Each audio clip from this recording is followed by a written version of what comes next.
What is going on, y'all? What is going on? It is the Spotlight Sports Talk. I have a special guest here from Birdland, Baltimore Sports. We got Fred here. What is going on? Thank you for being on the Spotlight Sports Talk. How are you today, man? I'm doing good, man. Doing good. I appreciate you having me on. Appreciate you doing what you're doing with your channel. I think you're ready for some big things, man. You're right there, ready to take off, man. I appreciate you having me on. Thanks, man. I appreciate all that, all the support and everything. But yeah. I had to bring you on here because we just found out that Lamar Jackson is getting a start over a healthy Flacco.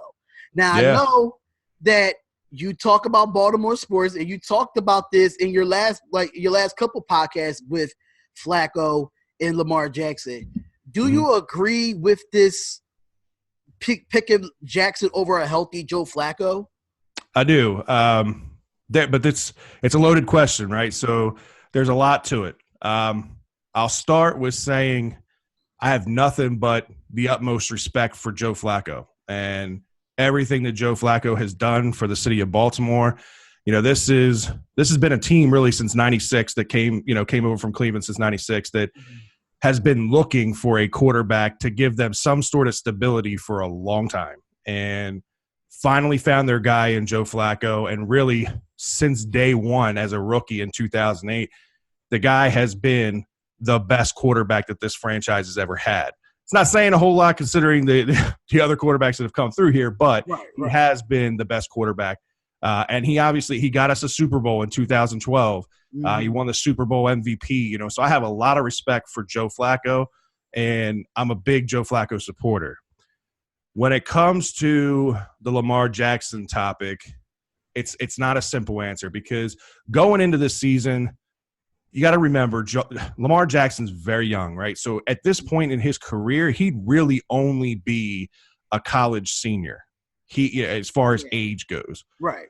So I really did not want to see Lamar Jackson play this season at all. I wanted to see him take this year, maybe even 2 years, to sit behind Flacco, to learn the NFL, to learn how to, especially with them bringing in RG3, how to protect himself, because let's face it, I mean, his biggest asset is his legs.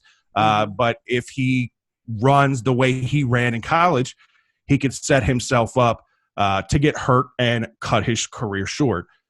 So I didn't want to see Lamar play at all. But nonetheless, Flacco gets hurt, and in comes Lamar. Prior to Lamar coming in, the Ravens were 4-5, on the outskirts looking in as far as the playoffs go. And Flacco, let's face it, has been wildly inconsistent ever since that Super Bowl run in 2012. That was 6 years ago now. Yeah, I absolutely agree with that. He's been very inconsistent. Like, he'll start out great, like the first 5 or 6 games, and then the second half, he just, what happened to that Super Bowl MVP quarterback that started the first 6 games? So exactly, it's just like he's on fire, and then the fire goes out when it matters. So I get what you're saying there. Right. So, and that's always kind of been my frustration with Flacco, is that he's a streaky quarterback. He'll go on these runs where he'll play really well, and you'll think, man, like maybe he's put it all together. Maybe he's figured it out. And then, like you said, he'll go on this like 3 or 4 game run when you're like, what the hell is this guy doing? So Flacco goes down, Lamar Jackson comes in. Lamar Jackson comes in, and this entire team, not just the offense, the defense, everything about this team changes. And some people want to say, well, the Flacco injury was right before the bye week, and they implemented some changes with the offensive line blocking schemes and all of that. And that makes sense. It does. But nonetheless, those things changed when Lamar came in. And a big part of the reason for those changes is because Lamar is a mobile quarterback, right? His biggest weapon, like I said earlier, is his feet. And you have to block downhill. You can't do this zone blocking like you would for a pocket quarterback. You have to do downhill blocking where you're basically taking your men and pushing them away from the line of scrimmage as fast and as far as you possibly can, because you want Lamar getting to the outsides, or you want Gus Edwards, who came in right around the same time as Lamar, very much a north-south runner to run north-south. So defenses had to game plan for Lamar, which they didn't have to do for Flacco at all, had to play contain, had to play the edges, had to keep their heads on a swivel. So a lot of things changed with the offense, and obviously we became much more of a run-heavy offense. We're averaging over 200 yards a game as a team on the ground. Well, I mean, not only are we leading the league in that number, but I mean, it's not even close. So that's one aspect of it. The second aspect is it controls time of possession. You'll hear me talk about this a lot on my podcast. Yeah, time of possession is key for me. Yeah, and it's not. It can be an overvalued stat with certain games, because if you have two high-flying offenses and they're going down the field really quickly and putting up points really quickly, time of possession really doesn't mean a whole lot there. But for this team, it does, because when you have an offense that's built around the run game, you have to realize that not only do they not have a whole lot of opportunities, but you don't have a whole lot of opportunities either. And that means that you're not going to put up 35, 45 points in a game like you would possibly with a strong passing game. So there are some deficiencies there. And let's not forget, you've got a rookie quarterback running your offense. So there's no guarantees that you're going to march down the field successfully every time. Right. This is my thing. Like, knowing the way the NFL is set up now, I think Lamar Jackson can run the RPO. I do too. I just feel like they don't give him a chance to throw the ball enough. I agree with that. And I think part of that is because of his limitations. He only knows so much of the playbook so far because he's only been around it for so long. Right. College, he never had to call plays from the huddle, so he's learning that as well, right? Or so like adjustments and audibles and stuff at the line. Exactly. I mean, this is a huge learning curve for this kid. And what you see with a lot of rookie quarterbacks and why they fail is because some offensive coordinators will just throw the entire playbook at them, expect them to learn it overnight, and then they're basically set up for failure. Right. What the Ravens are doing with Lamar is they're simplifying the playbook. I mean, it's a very limited amount of plays that he'll run specifically in the passing game. Like, he only will run typically short slants, short hitch routes, things that are easy passes for him to make, with the occasional down the field throw just to kind of keep the defenses honest. And that's something that over time will develop as he learns the playbook, as he gets more comfortable. These are things that will come with Lamar over time. Right. So to your point, you're right. As of right now, they're not asking a whole lot from him through the air, but they don't have to. And here's why. So if we talking about this topic specifically, right, whether Lamar or Joe should start for the rest of the year, if you look since Lamar has started and you look at the remaining opponents that we have from here on out for the rest of the season, they're all in the bottom half of the league in run defense, right? So within that case, then, if they are at the bottom half of the rankings as far as run defense, why not keep Lamar in? Exactly. And I absolutely agree with you on that. But my thing with Lamar Jackson is, like, the RPO can be simplified to a point where he could just make a two reads and then throw the ball. Right. That's how simplified. Like, that's why I think Morningweg needs to get to, because that's your offensive coordinator, right? Morningweg, right? So that's a whole nother topic in itself. Is Marty Morningweg? He just needs to simplify it to a point where he don't have to do like third and fourth look downs. Like, he can do the RPO fake. Like, if you get the run game established, which the Ravens will get the run game established with Lamar Jackson being a threat, but doing, like, some rollouts, or doing like something like a dig, like a 5 or 6 yard dig, or something like something that makes it short yards that he don't have to look too deep into. The more he gets at least like inside the 5 and 10 yard range of throwing the ball, he will get more comfortable that way. I think you're just running him like 80% of the time, you're not really showing what he could do, because look what he did in Louisville. His passing stats were great. Right. The kid can throw the football as well, but I think Morningweg is just making him so one-dimensional, is like everybody think they could just beat that because they just be like, oh, they're not going to beat us over the top. They might just beat us underneath. And the defense will take an underneath pass before they'll take an over the top pass. So I think he just need to open up the playbook a little bit more, not too much to confuse them, but just open it up a little bit. Let the kids sling it for the next couple games. Yeah, and I agree with that.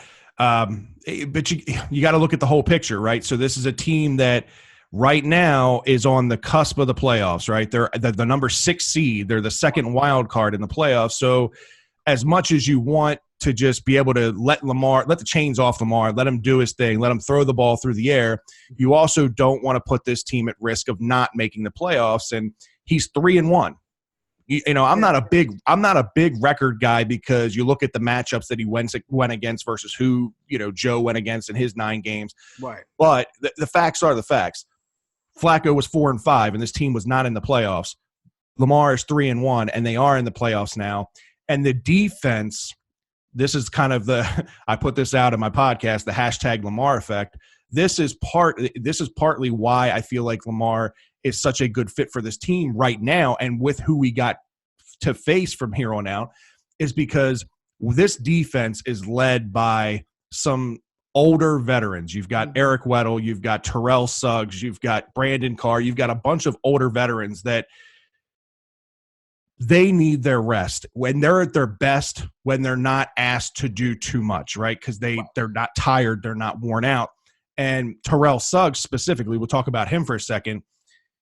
The past couple of years throughout his career, he'll come out the gates in the beginning of the season like gangbusters. He'll have 5-6 sacks, and you think, all right, Terrell Suggs is on pace for another Pro Bowl type year. Like he never missed a step.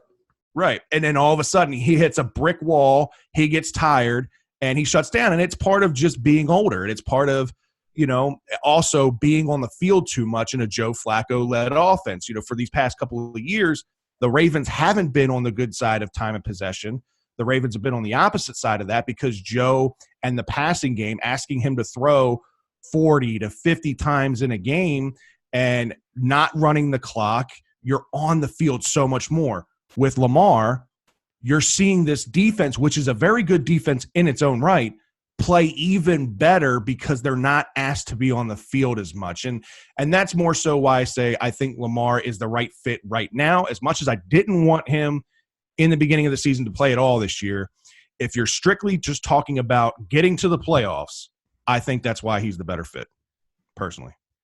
Yeah. Even if y'all do, like, as of right now, if the season ended right now, y'all be playing the number 1 seed or the number 2 seed, right? Well, the number 1 and number 2 seed have a bye. So it'd be the 3 and the 4. Right. So we'd be playing the 3 seed. So most likely the 3 seed would be what, Pittsburgh right now? No, 3 seed would be San Diego. Okay. No. Sorry. San Diego would be 5. 3 would be Houston. Okay, so y'all play Houston. Right. Okay, so that means y'all have to go to Houston, right? Yes. For the first game, we'd have to go to Houston. That would be tough if the season ended right now. I don't know. I mean, to argue that point, we just went into the most hostile environment in the NFL in Kansas City. I mean, it's one of the loudest stadiums. I mean, they've gone on record by saying not just in football, it's one of the loudest stadiums in professional sports. We just went in there and took on one of the highest flying offenses in the league, probably the best offensive in the league, probably the guy that's going to win the MVP in the NFL, at least in my opinion, in Pat Mahomes, and held them to 24 points. It took overtime for them to beat us. So, albeit I give all the respect to Houston, and I think Houston's a good team, but I don't think it would be as tough of a matchup as some people might say. I say it would be a tough matchup because of I think the Houston Texans defense is better than Kansas City's. That's without a shadow of a doubt. And I feel like that would be a more. I mean, it was a great game between y'all and Kansas City. I mean, I did pick Kansas City to win, but I did say it was going to be a close game.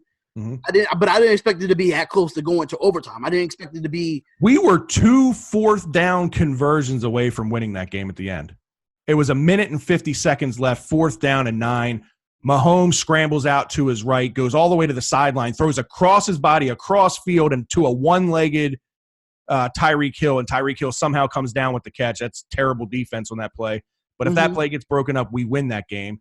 You hold them to a 4th down from the 5-yard line, and C.J. Mosley can't get out to cover the running back, and it's a touchdown there. So we're 2 plays away, 2 opportunities in that game to win that game. So I don't know. I agree with you 100%. I think Houston's defense much better.